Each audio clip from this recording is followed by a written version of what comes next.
सुन, Yazid के दरबार में अली की बेटियां खड़ी थी। बता रहा हूं तुम्हें इस्लाम क्या है। यजीद के दरबार में हुसैन की बेटियां खड़ी। हाँ, सुबह पहुंची यजीद के दरबार में और वो नशे में था शराब के। दरबानों ने कहा, सुन, अली की बेटियां आई हैं। उसने कहा, खड़ा रहने दो।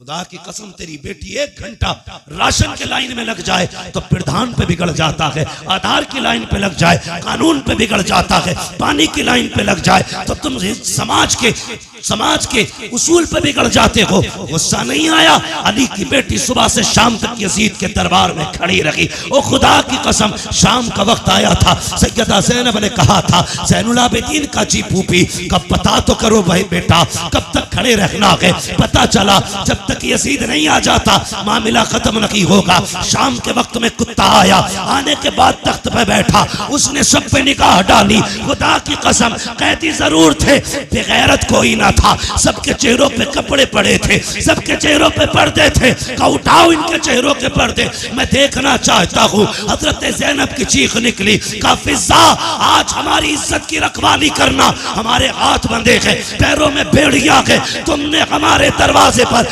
जितने दिन नमक खाया है, अब वो हलाल करने का दिन है। हजरत फिजा ने तलवार संभाली, आगे आके कहा था, बेगैरत, जबान को लगाम दे। अगर अली की बेटी से चादर सरक गई, इस दरबार में किसी के कंधे के ऊपर कोई सर नहीं रह सकता। वाह वाह, क्या बात है। नारों से ज्यादा जरूरत इस बात की है कि हमें अपनी बिगड़ी सफों को सीधा किया जाए। आज हमें उछल कूद से ज्यादा जरूरत इस बात की है कि हमारी आपस में जो दिलों के अंदर कजी पैदा हो गई है, इस कजी को दुरुस्तगी में तब्दील किया जाए और पूरी दुनिया को ये बताया जाए कि ये जितने बैठे हुए हैं, पठान, मिर्जा, तुर्क, अंसारी, शेख, ये सारे बाद में हैं, मदीने वाले के गुलाम पहले बन के बैठे हुए हैं। बेशक बेशक बेशक। बहुत पहले डॉक्टर इकबाल ने कहा था, आज हालात यही है हमारी कौम के, यही हालात हैं। हर गांव बिरादरी के झगड़े में फंसा हुआ है। कुछ बचत हो जाती है तो फिर सियासत के झगड़ों ने मार डाला। और अगर जो बचे कुचे थे, कौम के नौजवानों को फैशन और बना में तरक्की, अय्याशी और बदमाशी ने मार डाला। कहने को हम लाखों की तादाद में हैं, हम कसरत से हैं, बहुत हैं हम। जहां खड़े हो जाएं वहां सर ही सर नजर आते हैं, लेकिन अगर करीब से देखा जाए तो हम कुछ भी नहीं। हम खत्म होते जा रहे हैं, हम मिटते जा रहे हैं। डॉक्टर इकबाल ने कहा था, यूं तो सैयद भी हो, मिर्जा भी हो, अफगान भी हो, तुम सभी कुछ हो, बताओ कि मुसलमान भी हो। ये बहुत बड़ी बात डॉक्टर इकबाल ने कही थी, बुरा न मानना। आज सिर्फ टोपी लगा करके बंदा जन्नती होना चाहता है। कुछ लोग ये सोचते हैं, हम पीली टोपी लगा लें, हमें नमाज की जरूरत नहीं, हमने हरा रुमाल डाल लिया, अब हमें किसी चीज की जरूरत नहीं, हमने फला कपड़ा पहना है, अब कुछ और नहीं चाहिए। तेरा जाहिर कुछ भी हो, लेकिन तेरे बातिन से मुस्तफा की मोहब्बत की खुशबू आनी चाहिए। बेशक बेशक। मैं दावे के साथ ये बात कह सकता हूं, अगर हमारा किरदार मुस्तफा के किरदार के मुताबिक ना हुआ तो ये रंग रखे रह जाएंगे, ये कलर भी रखे रह जाएंगे। ये कलर तभी काम आएंगे जब अंदर का कलर मुस्तफा वाला हो जाएगा। बेशक बेशक। हाँ, आज कोई बंदा ऐसा नहीं जो ये ना कहे मैं जन्नती हूं। हर शख्स का दावा है मैं जन्नती हूं। अगर पूछा जाए अपने अमल गिला जन्नती वाले, तो शायद अक्सर गर्दन झुका के रह जाएंगे, क्योंकि अमल तो कुछ किया ही नहीं, सिर्फ एक ही दावा है, जन्नती है। भाई ये सब अपनी जगह है, अल्लाह अपने करम से चाहे तो बड़े बड़े पाप बख्श दे, लेकिन बंदों की भी जिम्मेदारी बनती है कि वो अपने आप को बदलें। अगर आप अपने आप को नहीं बदलेंगे तो फिर आप किधर जा रहे हैं? खुद सोचे, मैं मैं नौजवानों से अगर बात करूं, आज लोग कहते हैं हमने तरक्की की है। क्या तरक्की की? कहने लगे पहले ऊंट घोड़ों पे चलते थे, अब 150 की स्पीड की गाड़ियां आ गई। जो सफर पहले महीनों में तय होते थे अब वो घंटों में तय हो जाते। जो सफर घंटों में तय होते थे अब वो मिनटों में तय हो जाते। बहुत तरक्की की, इंसान चांद पे चला गया। मैंने कहा बेशक चांद तक गया है, मगर एक बात बता, कल के इंसान में और आज के इंसान में इतना फर्क है। वो चिराग में रहता था लेकिन अंधेरों में उसे मंजिल के रास्ते मालूम थे। बेशक बेशक। लेकिन आज रोशनी इतनी हो गई है कि इसकी चकाचौंध में हम मंजिल के रास्ते भूल चुके हैं। ये कड़वी सच्चाई है। कहते लोगों ने कितनी तरक्की की, पहले टाट का लिबास पहनते थे, आज कपड़े की इतनी वैरायटियां हो गई कि पहनने वाले कम, कपड़े की वैरायटियां ज्यादा। मैंने कहा यार वो टाट का लिबास बेहतर था जो किसी का खून जला के नहीं पहना जाता था। वो मोटे कपड़े बेहतर थे जो किसी का हक मार के नहीं पहने जाते थे। तुम कहते हो तरक्की की है हमने, कौन सी तरक्की की? उस अंधेरे में लोगों को भाई का हक मालूम था। उस अंधेरे में बेटे को बाप की कदर आती थी। उस अंधेरे में माँ बेटी की कदर करती थी, बेटी माँ का एहतराम करती थी। लेकिन आज के उजाले ने क्या दिया? बाप बेटे की इज्जत करने तैयार नहीं, बेटा बाप की कदर करने तैयार नहीं, माँ बेटी को मोहब्बत से देखने तैयार नहीं, बेटी माँ का एहतराम करने तैयार नहीं। किस तरक्की की बात करते हो तुम? वो तरक्की जहां लोगों ने टाट से मखमली लिबास तक आ गए, जहां जमीन से उठ करके चांद तक आ गए। तुमने कहा ये तरक्की है, मैंने कहा ये तरक्की नहीं है। अगर तुम्हें लगता है ये तरक्की है, हॉस्पिटल के अंदर जाकर के देखो, सगा भाई भर्ती है, एक भाई पे दवा के लिए पैसे नहीं है, दूसरा होटलों में जाकर दावतों की मौज मार रहा है, सगी बहन के लिए, बेटी के रिश्ते के लिए पैसा नहीं है, भाई शराब के नशे में मौज कर रहा है। किस तरक्की की बात करते हो तुम, जहां बहनों का हाल पूछने वाला कोई नहीं और ये जवान अय्याशी के नशे में डूब जाए? तुम कहते हो ये तरक्की है। तरक्की ये नहीं है, बल्कि तरक्की तो ये थी कि डॉक्टर इकबाल ने कहा था कि मोहम्मद से वफा तूने तो गम तेरे है, ये जगह चीज है क्या लोगों कलम तेरे। वाह वाह वाह, क्या बात है। नारे तकबीर, नारे रिसालत, मसलके आला हजरत, उलमाए अहले सुन्नत, मुफ्ती हम्मा साहिब क़िबला, नारे तकबीर। मुझसे कोई ये उम्मीद लेके ना बैठे ये जन्नती बना के जाएगा। सुन, जन्नत मेरे बाप की नहीं, जन्नत रसूल पाक की है। बेशक। और कोई मौलवी जन्नत 500 में बेच रहा हो तो मुझे भी उसका एड्रेस दे। किसे नहीं चाहिए इतनी सस्ती जन्नत? जन्नत इतनी सस्ती नहीं है। याद है, शहादत गए उल्फत में कदम रखना है। लोग आसान समझते हैं मुसलमान होना, क्या समझ रखा है इस्लाम को? थाली का लुकमा। मेरे भाई बदलो अपने आप को, बदलो। कितना दूर अजीब आ गया, खुद फैसले करो। मेरी बात अगर समझ में ना आए तो वापस कर देना। पहले जब बेटियां रुखसत होती थी ना तो घरों में कई कई दिन खाने नहीं बनते थे कि बेटी जा रही है। आज जिस घर में बेटी रुखसत होती है ना, 3 दिन पहले से डीजे बजता है। डीजे बजता है, भाई मौज में रहता है, बहन की शादी। कल बेटियां रुखसत होती थी, ऐसा लगता था जनाजा निकला है। आज बेटियां रुखसत होती है तो कौन सा सितम घर में नहीं करती हो? बदलो यार अपने आप को, बदलो, खत्म करो ये तमाशे। तुम्हें पता है तुम्हें इसलिए नहीं मारा जा रहा है कि तुम कादरी हो, इसलिए नहीं मारा जा रहा है कि तुम सिर्फ चिश्ती मारे जाएंगे, सिर्फ रज़वी मारे जाएंगे। हाँ, जो वारसी होगा नहीं मरेगा। इसलिए नहीं मारा जा रहा है कि चलो ये मदारी है इसे छोड़ दो। तुम्हें इसलिए मारा जा रहा है या तो तुम्हारे नाम के आगे मोहम्मद लगा है या नाम के आखिर में अहमद लगा है। जी बेशक बेशक। अगर अब भी नहीं समझे तो अब समझाने तो जिब्रील नहीं आएंगे। ये घरों के झगड़ों से निकलो, मामला उम्मत का है। अपने हक के लिए खड़े हो, उम्मत के लिए खड़े हो। हम किस रविश पे जा रहे हैं, कोई फर्क पड़ता है? जिसके जी में आता है ट्रेन में गोली मार दी जाती है, जी जी, जो चाहता है रोड पे कूट देता है। दाढ़ी वाला देखा जहां चाहा मार लिया गया। ये उम्मत इतनी लावारिस हो गई कि जो जहां चाहे हाथ उठा दे।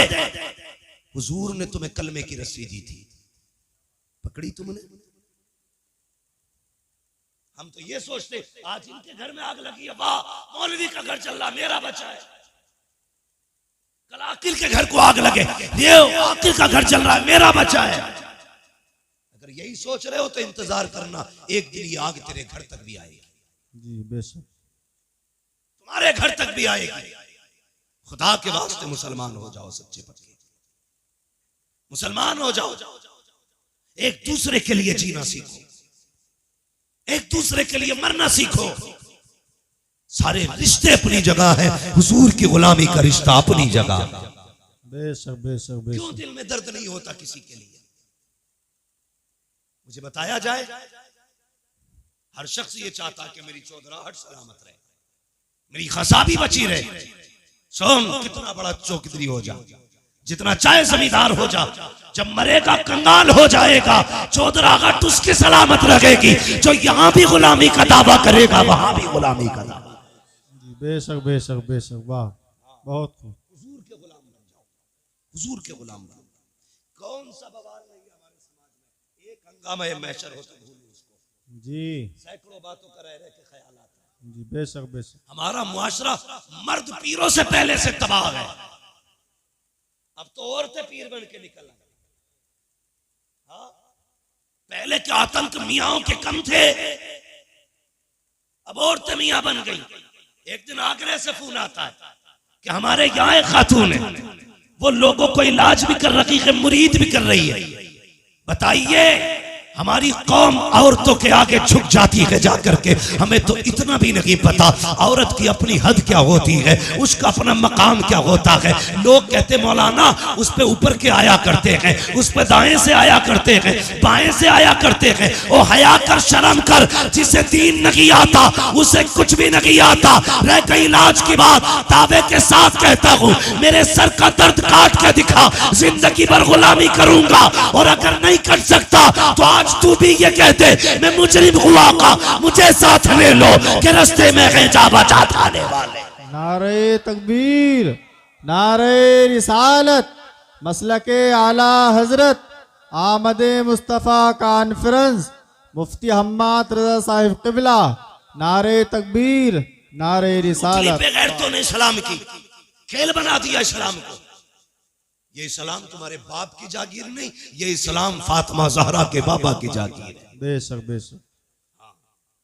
दीन को सलामत रखो, बदलो अपने आप को। समाज इतना गंदा, ये पैसा सिर्फ सब कुछ पैसे के लिए हो रहा है, सब कुछ पैसे के लिए। इज्जतें लोग बेच रहे हैं पैसे के लिए। हाँ, ये ठग विद्यों के खेल पैसों के लिए है। आंख बंद होगी तो बताओ कोई कब्र में लेके गया, कोई लेके जाएगा? सारे बोले लेके जाएगा, कोई नहीं लेके जा सकता ना। सारा झगड़ा यही तो मसला है, बस दौलत आ जाए, हराम की आए या हलाल की। कोई रूल नहीं चलता, कुछ नहीं आता, तो मियाँ बन के बैठ गए, बाबा बन के बैठ गए। ठगा जा रहा, ठगा। हमारी कौम कितनी सादा है, कहती बड़ा पहुंचा हुआ। जो ये कह देना झूठा रहमान साहब तुम पे 5 का साया, तो कहेंगे कि ये बहुत पहुंचा हुआ आदमी है। इनने पकड़े मेरे 5, इसने पकड़े, उतारेगा कौन कि भाई ये मैं नहीं कर सकता। अबे जानवर जब बताए तूने तो उतारेगा कौन? तेरा बाप। जब 5 बता तू रहा तो उतार भी तू। जी बेशक। अगर हम बताएंगे तो उतारने का तरीका भी हम बताएंगे। जी बेशक बेशक। जितने भूत भूतनिए हो सब लेके आ और पूछ इन उलमा से ये कैसे उतरेंगे। ये कहेंगे ना जा 40 दिन चिराग जलाने, मत जा किसी पीर की चौखट पे झाड़ू लगाने, अपनी बेटी से के फजर की नमाज पढ़, सूरह यासीन लेके बैठ जा, मगरिब की नमाज पढ़, सूरह मुल्क लेके बैठ जा। अगर 40 जिन्न भी होंगे, खुदा ने कुरान में वो ताकत रखी है, 40 मियाँ मिलके जिस जिन्न को नहीं उतार सकते, सूरह यासीन 40 जिन्नों को अकेले उतार सकते।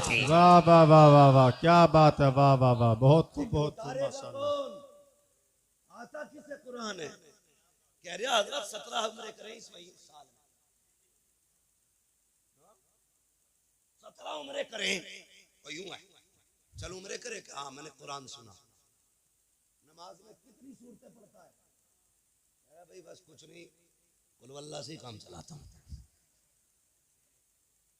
ईशा की 17 में कुल वल्लाह पढ़ा के बस मैंने सोचा है, मैंने कहा यार ये 17 उम्रे करने गया, जब हुजूर के रोजे पे गया था ख्याल नहीं आया, अगर हुजूर पूछ लेते यहां तक आया है, कुछ मुझे भी कुरान पढ़ के सुनाते, क्या था तुम्हारे पास?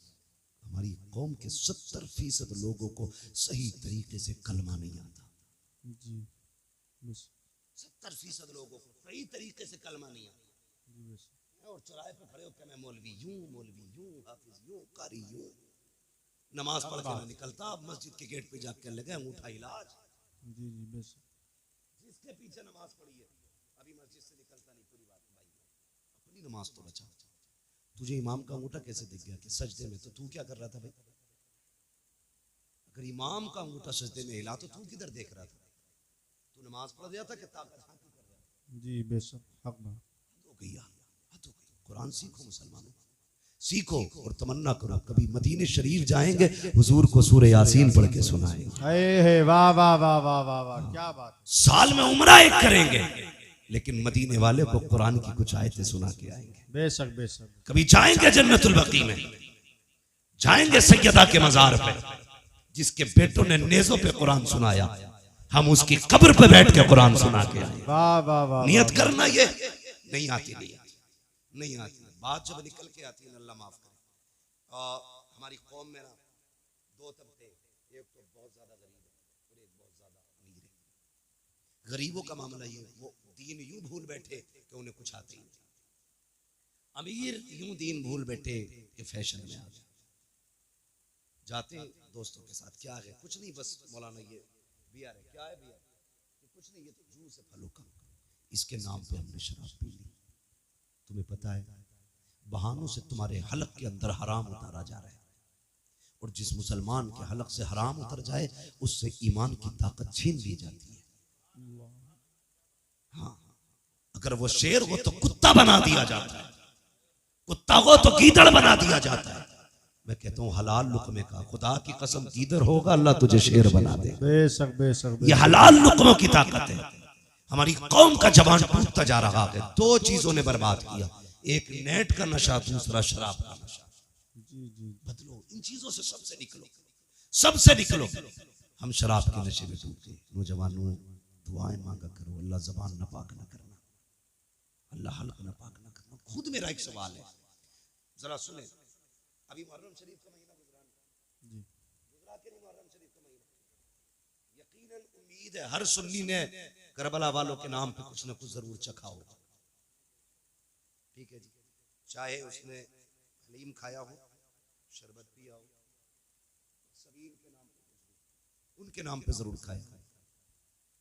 और मेरा अपना अकीदा तो यह है, खाते हैं तेरे दर का, पीते हैं तेरे दर का, पानी है तेरा पानी, दाना है तेरा दाना। क्या बात है, वाह वाह वाह। मैं गलत नहीं कह रहा हूं, मैं नेपाल तकरीर करने के लिए गया, नेपाल में अल्लामा शमीम साहब, नेपाल में तकरीर करने के लिए गया, तो एक बहुत बड़ा अधिकारी पुलिस डिपार्टमेंट, वो मुझसे आके कहने लगा कि मौलाना तुम्हें मैंने भी लेट के सुना है, तुमसे ये कहने आया हूं कि आप अपनी कौम के नौजवानों से इतना पूछना कि जो सरहद पर शराब के साथ पकड़े जाते हैं वो मुसलमान ही क्यों होते हैं। ये सोचने वाली बात है कि जो सरहदों पे शराब और नशे के साथ पकड़े जाते हैं वो मुसलमान ही क्यों होते हैं। इन्हें बताना तुम्हारे दीन में शराब कितना बुरा पाप है। सबने भी मुहर्रम शरीफ का हलवा खाया, लेकिन तुम्हें पता है जिसने अकबर के सीने पे बर्छी लगवाई थी वो शराब थी, जिसने असगर के गले में तीर लगवाया था वो शराब ही थी, जिसने कासिम के जिस्म के टुकड़े कराए वो शराब ही थी, जिसने अब्बास के बाजू कटवाए वो शराब ही थी, जिसने ओनो मोहम्मद को शहीद कराया वो शराब ही तो थी, जिसने सकीना के कानों की बालियां छिनवाई वो शराब ही तो थी, जिसने अहले बैत के खेमों को आग लगवाई वो शराब ही तो थी, जिसने मुस्तफा की बेटियों को कैदी बनवाया वो शराब ही तो थी, जिसने हुसैन को सजदे में शहीद कराया वो शराब ही तो थी। अगर तू हुसैनी है तो इसे हाथ कैसे लगाता है, होठों से क्यों लगाता है? थूक दे इसके ऊपर और ऐलान कर दे, जिसको नबी से नफरत, जो नबी का नहीं वो हमारा नहीं, जिसे आका ठुकरा दे उसे हम हाथ नहीं लगाएंगे और ऐलान कर दे, और लोगों शराब से मुस्तफा ने नफरत की है, अब मोहम्मद का गुलाम भी शराब से नफरत करके दिखाए। वाह वाह क्या बात है, वाह वाह वाह वाह वाह, करेंगे इंशाअल्लाह। माशाअल्लाह। अगली बात करने लगा, ये कोई तरक्की की बात नहीं।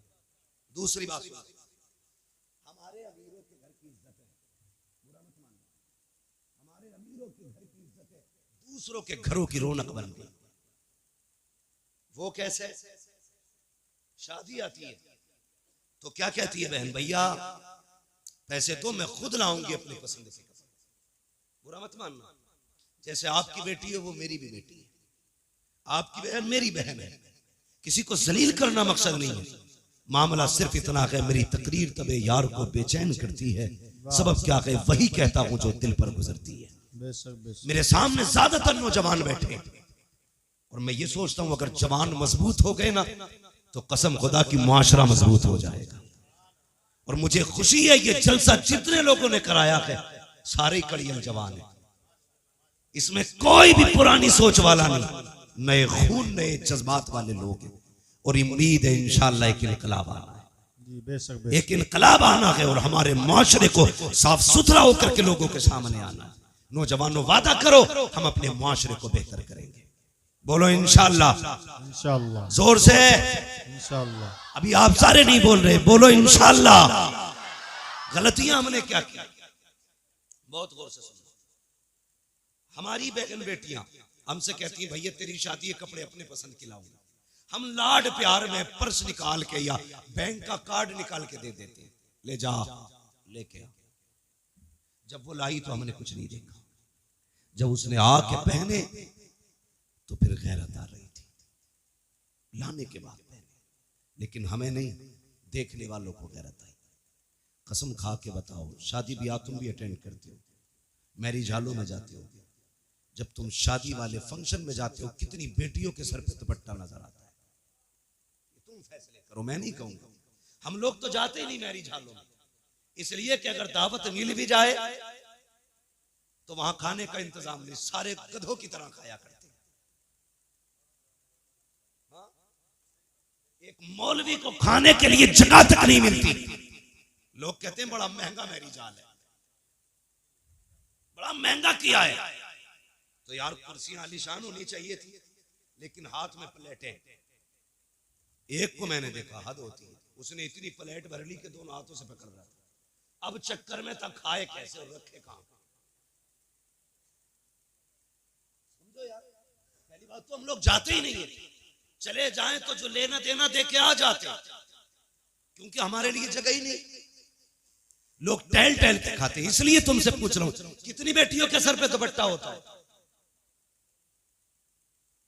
5% बहुत कह दिया आपने, 3% बेटियों के सर पे दुपट्टा नहीं होता।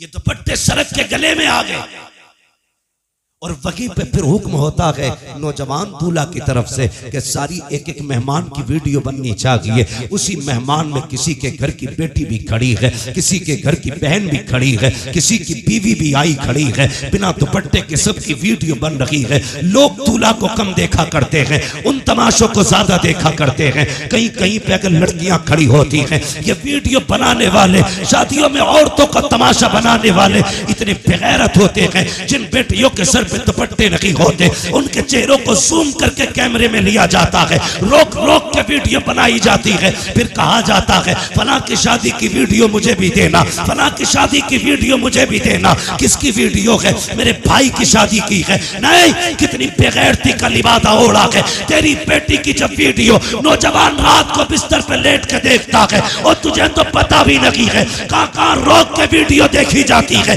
कहाँ जूम किया जाता है, कहाँ चली गई तेरी गैरत। और तेरी नजरों को मुस्तफा ने हया के पहरे दिए थे, तेरे वजूद को बहन की इज्जत का रखवाला बनाया था। तुझे मुस्तफा ने इस्लाम की वो पावर दी थी कि अपनी तो अपनी परायो बेटियों की इज्जत का रखवाला था तू। आज तूने वीडियो बना करके अपनी बेटी का तमाशा बना दिया और तुझे हो क्या गया है। और तुम्हें खुदा का वास्ता शादी ब्याह में वो लिबास ना पहनाना जो तमाशा बन जाए। अगर बेटियां आए उनसे कहना पर्दे में आना, मुझे मतलब नहीं है तू रूठे या ना रूठे, तमन्ना ये है कोई राजी हो ना हो, मदीने वाला मुस्तफा राजी हो जाना चाहिए। वाह वाह, क्या बात है, वाह वाह। नारे तकबीर, नारे रिसालत, आमदे मुस्तफा कॉन्फ्रेंस, मुफ्ती हम्माद साहब क़िबला, नारे तकबीर, नारे रिसालत। वाह वाह वाह वाह। अल्लाह सबको जन्नती बनाए, सबकी तमन्ना है भी और होना भी चाहिए। मेरे हुजूर ने फरमाया था अल्लाह से दुआओं में जन्नत मांगा कर। ये तो एक अजीब दौर है, जन्नत से भी लोगों का दिल हटा दिया जाता है। माजरत के साथ मैं नात खानों का मुखालिफ हूँ। नात खानी बड़े फख्र की बात है और बड़े नसीब की बात है, लेकिन कभी कभी नात खानी में भी लोग कह जाते हैं हमें रिजवान तेरी जन्नत की ज़रूरत नहीं है। हुजूर कहते हैं कि अल्लाह से जन्नत मांगा करो। जब बंदा 3 मरतबा अल्लाह से कहता जन्नत दे जन्नत दे, जन्नत कहती है अल्लाह मुझे इसके नाम में लिख दे। बेशक बेशक, क्या बात। हुजूर क्यों रोते रहे? ताकि उम्मत को जन्नत मिल जाए। जी जी, हाँ, उम्मत को जन्नत मिल जाए। हाँ, कितनी जोर से कह रहे हैं, मुझे देख के जहन्नम को भी आ गया पसीना। ये कोई तुम्हारे घर का हीटर नहीं है कि जब चाहो कान ऐंठ के ठंडा कर दिया। ये जहन्नम है, ये जहन्नम है। तुम्हें पता है ये जो गर्मी होती है ना, ये जहन्नम की सांस से गर्मी होती है। जिसकी सांस में इतनी गर्मी है उसके अंदर कितनी गर्मी होगी। दुआ कर अल्लाह से, पुलसिरात से गुजरने की बारी आए ना तो हुजूर की दुआएं बस साथ लग जाएं। अगर उनकी दुआएं साथ न लगी ना तो फिर खैरियत नहीं है, खैरियत नहीं है। मैं यहाँ लामा बना फिरता हूँ, यहाँ हमारी पगड़ी और जुब्बे की इज्जत है, वहाँ कोई मसला नहीं है। वहाँ सारी एक लाइन में खड़े होंगे, बता क्या करके आया है, सबको बताना है तूने क्या किया, तूने क्या किया। दुआ करना यार, अमल तुल रहे हो तो मुस्तफ़ा खड़े हो, वाह, पुलसिरात से गुजर रहे हो तो हुजूर दुआएं कर रहे हो। बेशक। अगर हुजूर दुआएं करेंगे तो बरेली के इमाम ने कहा था रजा पुल से वजद करते गुजरिए कि है रब्बे सल्लिम दुआए मोहम्मद। क्या बात। हुजूर अगर दुआ कर देंगे तभी बेड़ा पार होगा, वरना काम नहीं है ऐसे, नहीं है काम ऐसे। बेटियों को सिखाओ दीन क्या है, खुद भी समझो दीन क्या है। खुदा की कसम तेरी मेरी बेटी की औकात क्या है? हाँ, क्या औकात है हमारी तुम्हारी बेटी की? खुद अगर हम देखें, लोग कहते हैं यार तू बड़ा मशहूर है। मैं कहता हूँ अल्लाह का शुक्र है उसने मेरे ऐबों पे पर्दे डाल रखे हैं। अगर वो पर्दे उठा देना, हाथ चूमना तो बड़ी बात है, कोई महफिल में न बैठाएगा। ये तो करम है उसका कि वो बंदों के राज पे पर्दे डाले रहता है। बड़ा करीब है वो, बहुत करीब है। लेकिन कुछ हमारी भी जिम्मेदारियां बनती है, हमारी भी जिम्मेदारियां बनती है। लोग कहते हैं अगर वो ऐसा है तो फिर ऐसा क्यों नहीं है, अगर वो मुझसे नाराज है तो फिर मुझे मुसीबत में क्यों नहीं डालता।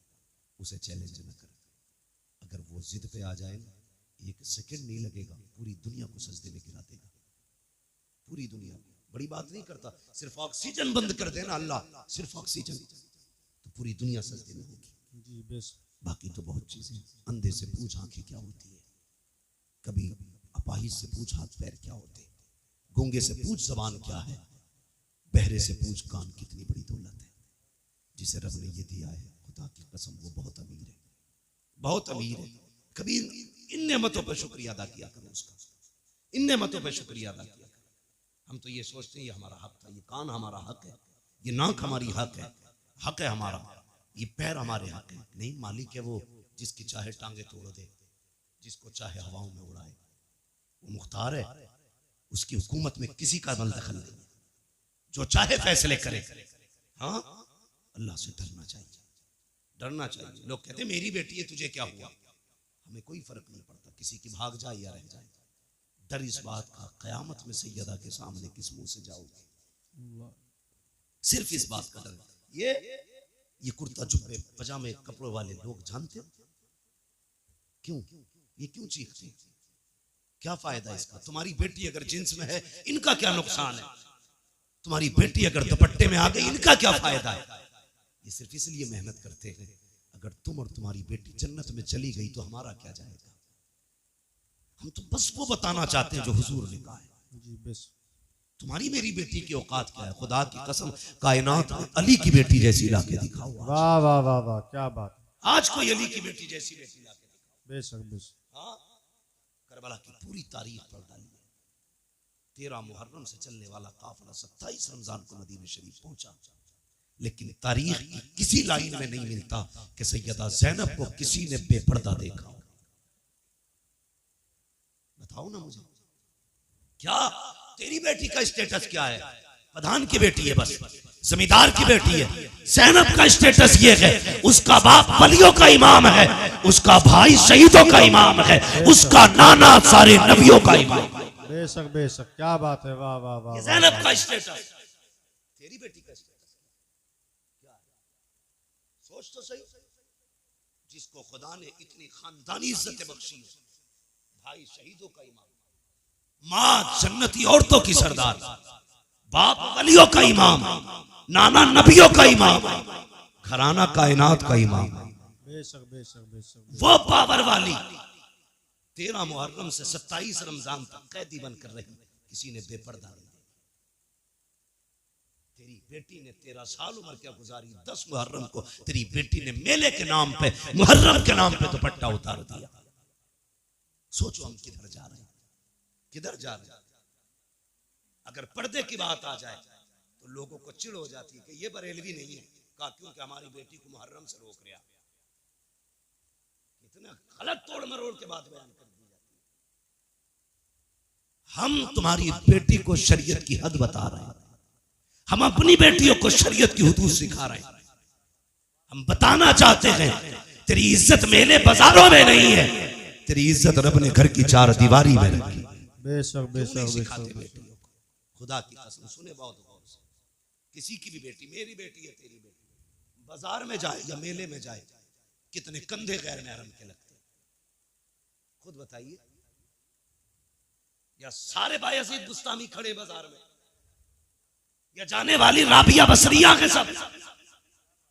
नहीं, ना कोई बायजीद बुस्तामी है, ना कोई राबिया बसरिया है। एक बाजार से निकलो 10 लोगों से कंधा टकराता है और कोई फर्क तक नहीं पड़ता। सुन, यजीद के दरबार में अली की बेटियां खड़ी थी। मैं बता रहा हूं तुम्हें इस्लाम क्या है। यजीद के दरबार में हुसैन की बेटियां खड़ी।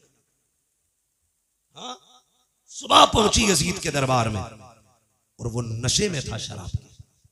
दरबानों ने कहा सुन, अली की बेटियां आई हैं। उसने कहा खड़ा रहने दो। खुदा की कसम, तेरी बेटी 1 घंटा राशन के लाइन में लग जाए तो प्रधान पे बिगड़ जाता है, आधार की लाइन पे लग जाए कानून पे बिगड़ जाता है, पानी की लाइन पे लग जाए तो तुम समाज के उसूल पे बिगड़ जाते हो। गुस्सा नहीं आया?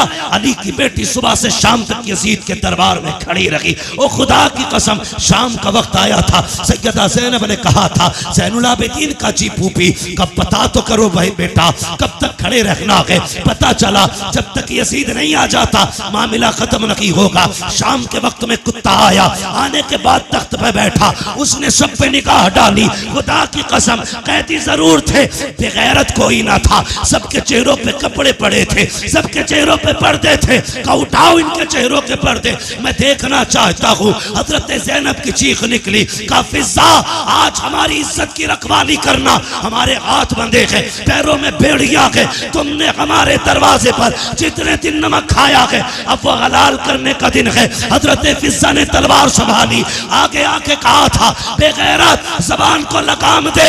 अगर अली की बेटी से चादर सरक गई, इस दरबार में किसी के कंधे के ऊपर कोई सर नहीं रह सकता है। वाह वाह क्या बात है, नारे तुझे तकबीर। क्या पता गैरत किसे वाह वाह कहते हैं? क्या बात है, बेशक तू बेशक। क्या जाने इज्जत क्या है? तू तो बेटी को नंगा करने में कहता मेरी बेटी फैशन के दौर पे है। तुझे क्या पता हया क्या है? बेशक खुदा की कसम तारीख गवाह है। कहने लगा चलो अच्छा नाम ही बता दो, ये पर्दे वाली कौन है? हजरत फिजा ने कहा ज़ैनब फिक्र न करना, जिंदगी लौटा देंगे, तेरी आवाज को भी बेपर्दा नहीं होने देंगे, तेरी आवाज को भी बेपर्दा नहीं होने देंगे। हजरत फिजा से उसने कहा कौन है? कहा ये अली की ज़ैनब है, अली की ज़ैनब है। मुझे खुद बताओ यार, अगर आपकी बस्ती में आला हजरत की कोई बेटी आ जाए क्या करोगे तुम? खुदा की कसम उनके कदमों में तुम सोने का फर्श बिछाओगे कि आला हजरत के घर की बेटी आई है। फिर सोचो उनके घर तो अली की बेटी खड़ी थी, होना तो ये चाहिए था नाम सुन के गर्दनें झुक जाती, मगर उन्हें अपने कुत्तेपन का पूरा इजहार किया। कहा ये ज़ैनब है। अच्छा जानते हो? फिर उसने निकाह घुमाई, सबसे छोटे वजूद पे निकाह पड़ी। मैं बात बड़ी करने लगा हूं, तेरी 18 साल की बेटी को दुपट्टा रखना नहीं आया, अली की 7 साल की सकीना को देख। यजीद के दरबार में सकीना के सर पे दुपट्टा था।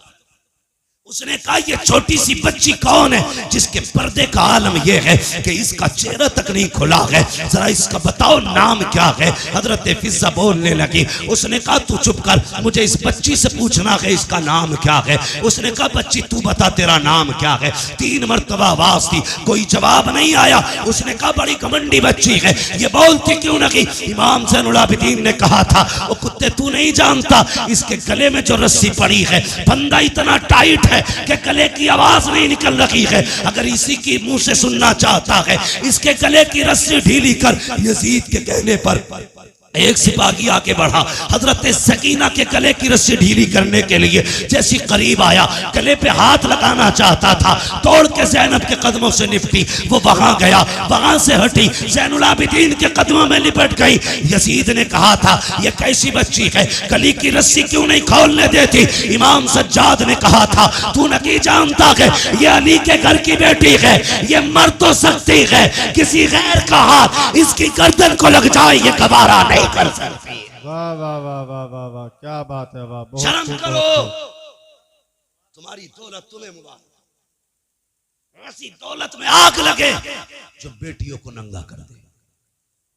अगर मुस्तफा वाले हो गरीबी में जिंदगी गुजार देना, कभी बेटियों के सर से दुपट्टा ना उतरने देना, बेटियों के सर से दुपट्टा ना उतरने देना। शादी हो, ब्याह हो, खुशी का मैटर है ये अपनी जगह, लेकिन खुशी का मतलब ये तो नहीं है कि बेटियां नंगी हो जाएं, भाई बेगैरत बना तमाशा देखता रहे। मेरी गुजारिश है आपसे, समाज को बेहतर करो, शादियों को पाकीज़ा बनाओ, गुनाहों का मरकज नहीं, तबाहकारी का अड्डा नहीं, बदमाशी का ठिकाना नहीं। शादियों को पाकीज़ा बनाओ ताकि निकाह की बरकतें अल्लाह बस्ती पे जाहिर फरमाए। समझ रहे ना मेरी बात? नौजवानों ये कदम आपको उठाना पड़ेगा। कमेटी जो जलसे की है, मेरी तो इससे गुजारिश है सिर्फ जलसे की कमेटी ना बनना, बेटियों की तहफ़्फ़ुज़े इस्मत की कमेटी भी आपको बनना है। ये आप अहद करो, हमने सिर्फ जलसा नहीं कराना है, हमें हुजूर की उम्मत की बेटियों की इज्जत की हिफाजत भी करनी है। सिर्फ यही नहीं कि सिर्फ जलसा करा लिया और 364 दिन सोते रह गए, फिर एक दिन आएगा जलसा कराएंगे। अच्छी बात है, जलसों से अच्छे मैसेजेस जाते हैं, ये जज्बा बेदार होना चाहिए हमारी कौम में। लेकिन कमेटी वालों से गुजारिश है, जिस तरह आपने आज पैसा इकट्ठा करके ये एक जलसा किया ना, कम से कम ऐसे ही पैसा इकट्ठा करके साल में किसी गरीब एक बेटी की भी निकाह का और शादी का इंतजाम आप करना। और कोशिश ये करना जिस बेटी का कोई सहारा नहीं होगा उस बेटी का ये हुजूर की उम्मत के जवान सहारा बनेंगे। बेशक बेशक बेशक करेंगे इंशाअल्लाह। इंशाअल्लाह। कमेटी वालों अल्लाह आपको सलामत रखे, आपको जज़ाए खैर दे। मगर मैं ये चाहता हूँ आपके जरिए और भी काम होने चाहिए, ज़मीनी तौर पे भी काम हो। अगर बैटरी डाउन हो जाए फिर उलमा को बुलाइए, फिर अपनी इस्लाह कराइए। ये सोच के जलसों में कोई ना आए मौज लेके आनी है, क्या करना है मौज का, सच बताऊं, ये चमक दमक, ये आवाजों के जोर, ये सीनों के दम कब तक है? जब तक अल्लाह चाहता है। वो नहीं चाहेगा ये सारे खत्म हो जाएंगे। ये कमाल, ये हुनर हम माँ के पेट से लेके नहीं आए, ये सब अल्लाह की अता करदा चीजें हैं। जब तक वो चाह रहा है, बोल रहे हैं, जिस दिन वो गला बंद कर देगा, कोई माई का लाल नहीं बुलवा सकता है, कोई नहीं बुलवा सकता है।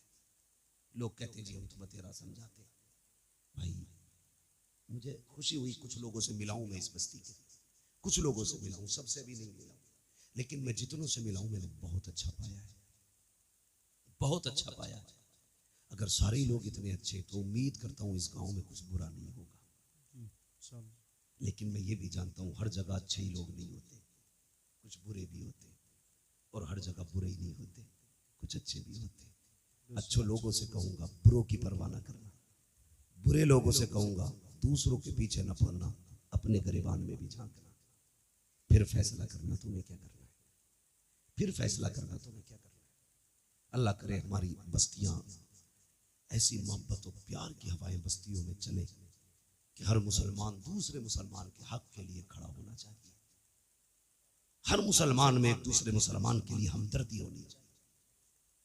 गलत नहीं कह रहा, आप किसी एक समुदाय के बंदे को टच करके देखिए, पूरी कौम कौवे की तरह आ जाती है, और हमारी कौम के किसी भी बंदे को बीच में काट दिया जाए, बाकी लोग तमाशा बनेंगे।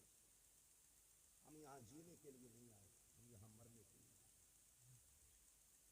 मेरी बात बस समझ लेना, मैं इससे ज्यादा नहीं कह सकता। हम यहाँ जीने के लिए नहीं आए, मरने के लिए आए। वो जिंदगी भी क्या जिंदगी है जो कुत्तों की तरह गुजरे। कम से कम बहन बेटी की इज्जत की हिफाजत करो, भाई हो तो बहन की इज्जत की हिफाजत करो, बाप हो तो बेटी की इज्जत की हिफाजत करो। एक काम और करना है, अल्लाह आपको सलामत रखे। मैंने देखा इस गांव में बिल्डिंगें तो ऊंची ऊंची है, पक्के मकान वहीं ज्यादा होते हैं जहां पैसा होता है जी, वरना कॉलोनी से कोई इतनी बड़ी बिल्डिंग तो बन नहीं सकती है कि नहीं। अल्लाह तौफीक देना तो बस्ती वाले मिलके अपनी बस्ती की बच्चियों के लिए एक स्कूल कायम जरूर करना, और तुम्हारे स्कूलों में पढ़ाने वाली भी मुहज्जब बेटियां हो और पढ़ने वाली भी मुअद्दब बेटियां। आप बिल्डिंगें कितनी ऊंची बना लो, अगर बच्चियों को अच्छे स्कूल नहीं दे सकते तो आपने कुछ नहीं किया है। तुम नहीं जानते, कभी बसों में जो घूमते ना वो देखो, जो रोडों पे रहते हैं, हमारी बेटियों को किस कुत्ते की नजर से तका जाता है, भेड़ियों की तरह देखते हैं बेटियों। मैं कहता हूं बेटी इज्जत से घर लौट आई, रब का शुक्र अदा कर, वो वापस आ गई, बड़ी बात है। वरना बेटियों के लिए कितने फंदे लगे गए सोच भी नहीं सकते। लोग कहते हैं अल्लाह का शुक्र है 3 फर्में चल रही है, अल्लाह का करम है बहुत बड़ा ठेका चल रहा है। कभी ये भी कह खुदा का शुक्र है हमारी बस्ती में बच्चियों के लिए स्कूल चल रहा है। ये काम नौजवानों आपको करना है, ताकि आने वाली नस्ल को एक अच्छी जिंदगी दे सको आप। हमारी कौम का मुस्तकबिल रोशन होना चाहिए। इस वक्त आपके पास 2 रास्ते हैं, या तो आप बेटियां खो दो या फिर आप जाहिल हो जाओ। इसके अलावा तीसरा रास्ता तुम्हारे पास नहीं, इसलिए कि ना तुम्हारी कोई यूनिवर्सिटी है, ना तुम्हारा स्कूल है, ना तुम्हारा कॉलेज है, ना तुम्हारा मकतब है, कुछ भी तुम्हारा नहीं। या तो बेटियां खो दो या फिर अंधे हो जाओ। अगर चाहते हो इस अंधेरे से निकलो तो कोशिश करो सबसे पहले अपने कॉलेजेस बनाए। करेंगे इंशाल्लाह कोशिश, इंशाल्लाह। क्या कहते हो आकिल चौधरी साहब? आपकी बस्ती में ये काम होना चाहिए। ये मेरे मदरसे के साथी हैं, मगर मेरी आपसे इतनी गुजारिश है, खुदारा ये कोशिश करें। ये मजाक की बात नहीं कर रहा हूं, मुझसे 100 बार कसम खिला के भी कहोगे क्या ये सच है, मैं कहूंगा हाँ ये जरूरत है। आज हम बेटियों को जाहिल तो नहीं रख सकते, अलबत्ता बेटियों को इदारे दे सकते हैं, स्कूल दे सकते हैं, कॉलेज दे सकते हैं। कितनी तकलीफ हुई थी अभी, एक स्कूल के अंदर एक बच्चे को इसलिए पिटवाया जाता है कि वो मुसलमान। हमारी कौम के न डीजे पे फर्क पड़ा, न बारात के रंगों पे फर्क पड़ा, न आतिशबाजी पे फर्क पड़ा, न हमारी कौम के फालतू के खर्चों पे फर्क पड़ा। अब भी होटलों में उसी शान से पार्टियां चल रही हैं जिस शान से चल रही थी, इसलिए कि कौम बेगैरत हो चुकी है।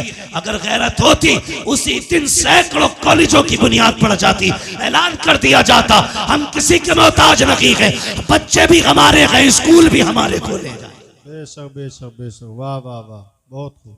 मुझे बताओ, जो कौम मदरसों को ज़कात दे सकती है वो अपने स्कूल नहीं बना सकती?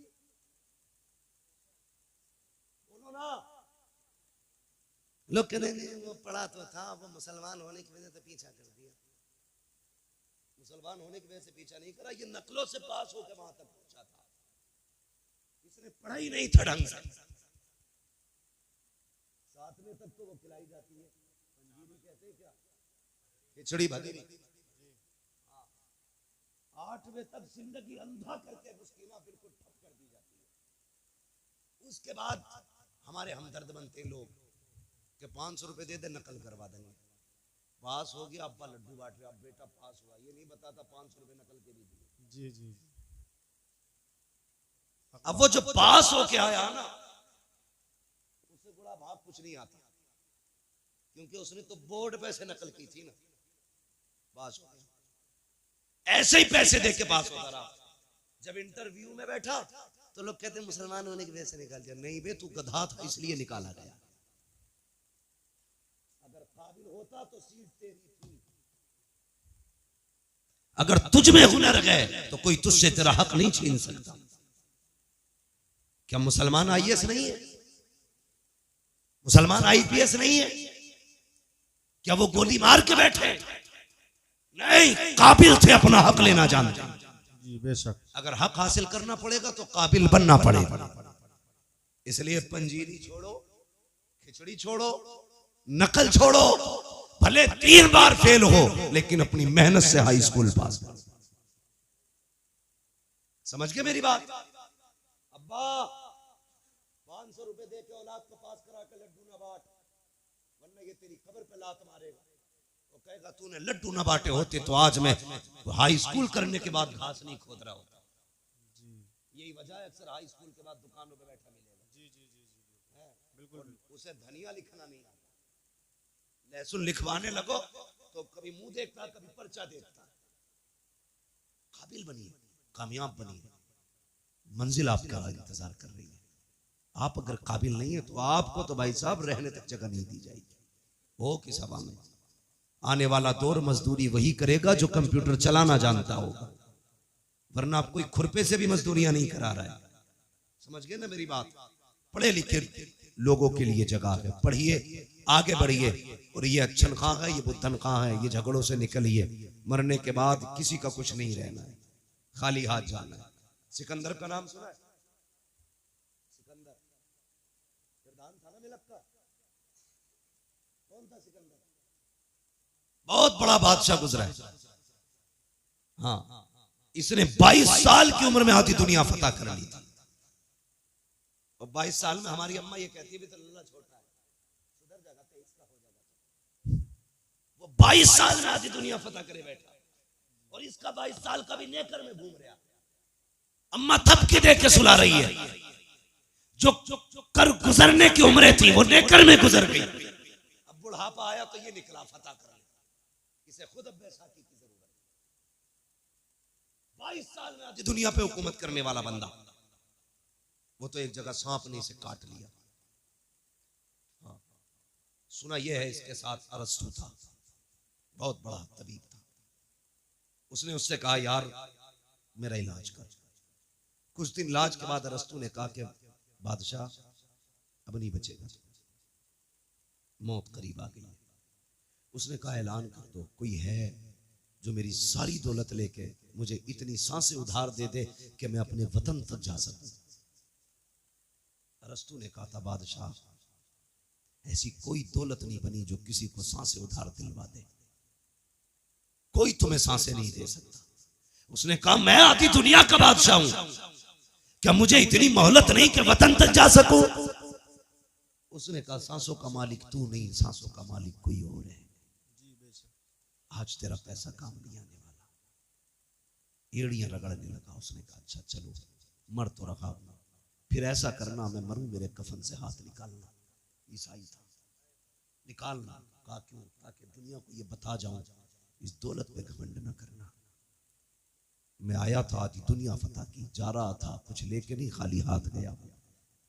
अगर सिकंदर जैसा दौलत वाला एड़ियां रगड़ के वतन से दूर मर सकता है, तेरे मेरे पास क्या है? इसलिए दौलत पे घमंड न करना, हुजूर से वफा करो, हुजूर से मोहब्बत करो, उलमा से प्यार करो, इल्म से प्यार करो, अपने मामलात में उलमा को अपनी राय में शामिल रखा करो, इनको अपनी महफिलों में अपनी रायों में लाया करो। कोई काम किया करो, इनसे पूछा करो। खुदा की कसम, अकल अपनी जगह है, बरकतें अपनी जगह हुआ करती है, बेशक बेशक, बरकतें अपनी जगह हुआ करती है। कोशिश करना हर घर में कम से कम एक दीन सीखने वाला बंदा होना चाहिए। दावे के साथ कहता हूँ, 7 मास्टर बना लो, 1 इंजीनियर बना लो, साथ में 1 कुरान का कारी बना लेना।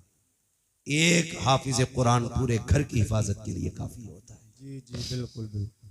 वरना कई मैंने इंजीनियर डॉक्टर ऐसे देखे, कहते जी हम कुछ नहीं जानते, हम तो बस अल्लाह रसूल को ही जानते जी।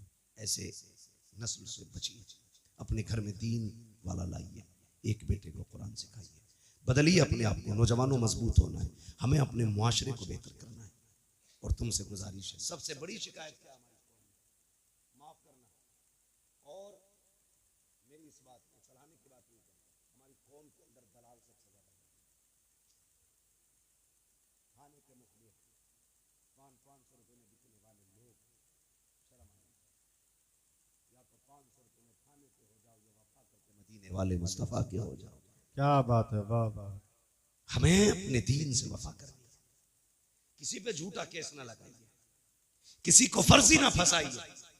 लोग जाल लिए बैठे, सिर्फ बहाना चाहिए, उन्हें तो उंगली रखने का मौका मिले वो गर्दन दबोच लेते। ना करना ऐसे काम। अल्लाह तौफीक दे, किसी को फंसाना नहीं। अगर फंसा हो तो अपनी मेहनत से उस फंसे को निकाल के लाके खड़ा कर देना। तुम यहां मुसलमान की मदद करो, मरने के बाद अल्लाह कब्र में तुम्हारी मदद के असबाब पैदा फरमा देगा। करेंगे इंशाअल्लाह, इंशाअल्लाह। और जोर से बोलो इंशाअल्लाह, इंशाअल्लाह। फरमाया गया, ए ईमान वालों, अपने आप को और अपने घर वालों को जहन्नम की आग से बचाओ। कोशिश करें, दूसरों पर तंज करने से पहले जरूरी है अपने घर वालों की सलाह करें, अपने बच्चों को दीन से जोड़ें, मस्जिद के करीब लेके आए, अल्लाह से रिश्ता मजबूत करें, उसके रसूल से रिश्ता मजबूत करें। माँ बाप की नौजवानों इज्जत करो।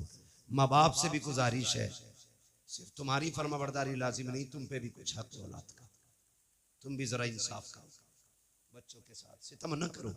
बात बात में ये नहीं है कि मैं तुझे जायदाद से मैं दखल कर दूंगा। आपकी भी जिम्मेदारी है, बच्चों को अच्छी तालीम दे, अच्छी तरबियत दे, उन्हें सिखाएं इस्लाम क्या है, उन्हें बताएं दीन क्या है, उनको ये सिखाएं हम यहाँ पर अल्लाह और उसके रसूल के लिए आए हैं। अच्छी नस्ल इंशाअल्लाह परवान चढ़ेगी, मुआशरा खुद ब खुद अच्छा होता चला जाएगा। ईमान वालों, अपने आप को और अपने घर वालों को जहन्नम की आग से बचाओ। अल्लाह ताला हम सबको गुनाहों से तौबा करने की तौफीक अता फरमाए।